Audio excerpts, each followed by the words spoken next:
మన ప్రభుని యేసుక్రీస్తు నామమున అందరికీ ఉదయకాల సమయమున శుభాభివందనములు తెలియజేసుకుంటూ ఉన్నాను.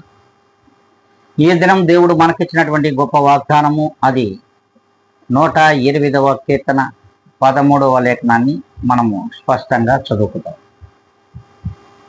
మా శత్రువులను అనగద్రొక్కువాడు ఆయనే. అవును, ఈ లోకంలో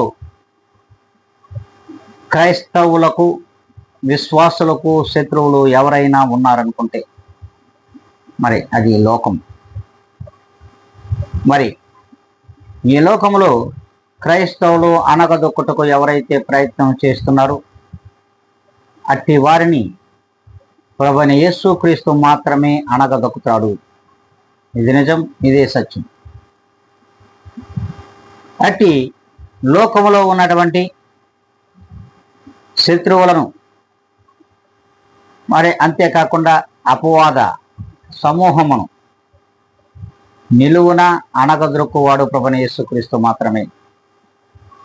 ఎట్టి ప్రభువైన యేసుక్రీస్తుకు మనము స్థిరమైన విశ్వాసులుగా, నమ్మకస్తులుగా, భయభక్తులు కలిగిన వారిగా, తన బిడ్డలుగా మనం జీవించినట్లయితే ఖచ్చితంగా ప్రభువే మన శత్రువులను అణగదొక్కుతాడు. మనం ఏమీ చేయాల్సిన అవసరం లేదు. మీరు మరి ప్రభు ఇచ్చినటువంటి ఆత్మఫలముల చేత ఈ లోకంలో జీవిస్తే చాలు, సర్వమును ఆయనే చూసుకుంటారు. కనుక ఏ దినమునైనా సరే ఇట్టి కృప మనకు కావాలని ప్రభువులు వారిని మనము ప్రార్థిస్తాం.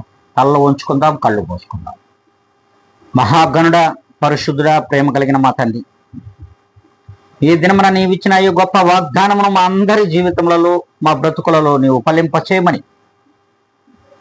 ప్రభువైన యేసుక్రీస్తు నామమున ఛానల్ను వీక్షించిన ప్రతి ఒక్కరిని మీ చేతులకు అప్పగించుకుంటూ ఉన్నాను. నన్ను నేనుగా అతి మిక్కిలిగా తగ్గించుకొని